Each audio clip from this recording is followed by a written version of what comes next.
Okay, guys, I'm bored and frustrated. Plus, ADHD and anxiety are kicking my ass, so you know what that means. I'm dyeing my hair again. Let's get our supplies out. Here's my scale, a bowl, a brush, my rat tail comb, some butterfly clips because my hair is short, some alligator clips, and some gloves.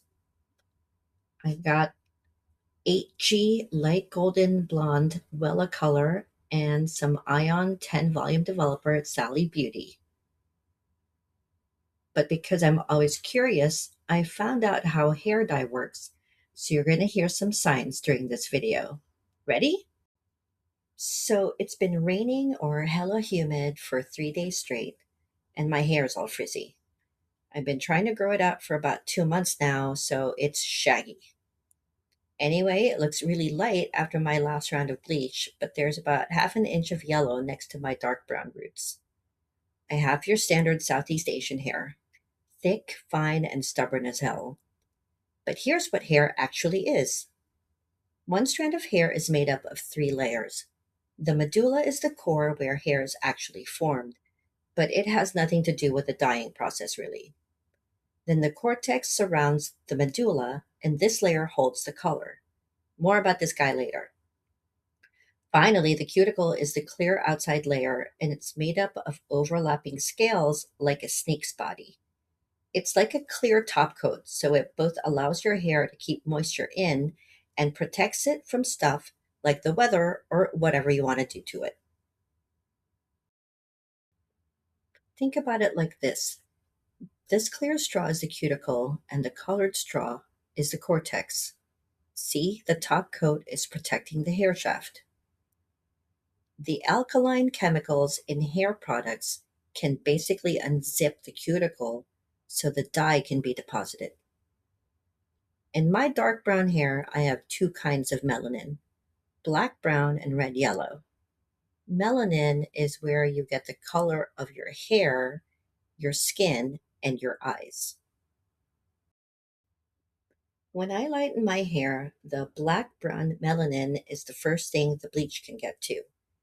This makes sense because my natural hair color is dark, so it's on the outside of the cortex.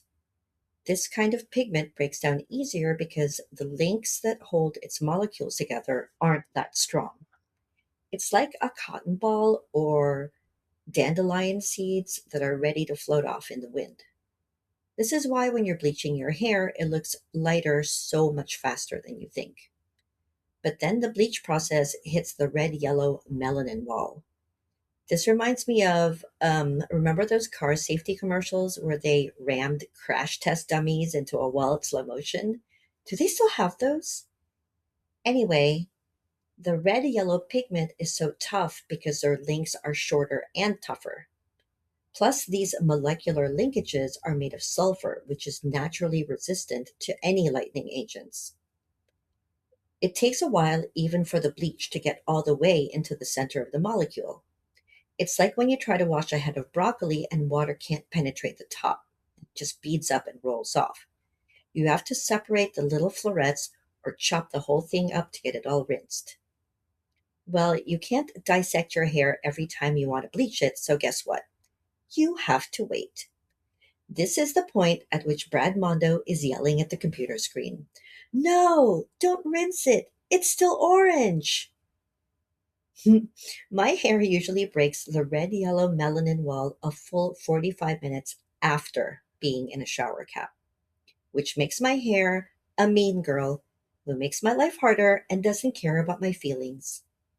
By the way, it can take up to 3 whole days for the cuticle to zip itself back up and lock the dye molecules in, which is why if you decide to do another round and you touch already lightened hair, the risk of that hair snapping off increases because the top coat isn't there to protect a cortex that's already been weakened by the first round.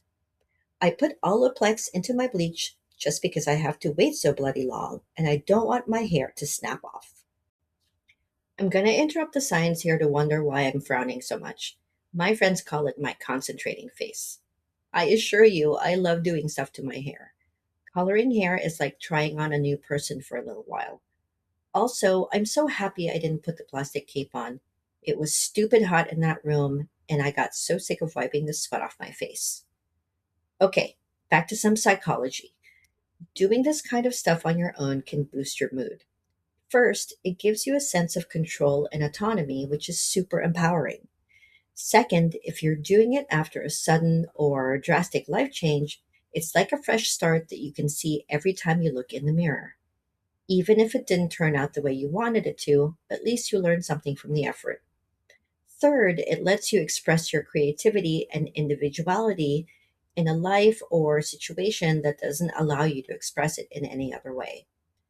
I'm not a hair pro, just a nerd who likes to do research and geek out on everyday things.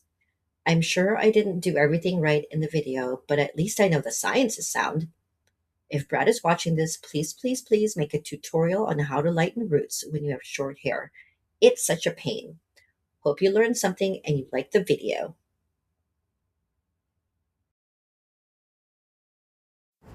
Here's what my hair looks like. I'm about to walk the dog. I put Olaplex in it after the shower, and it's definitely not orange. It's definitely golden and bright, and I really like it. It makes sense for my roots from when they grow out a little bit. It was good.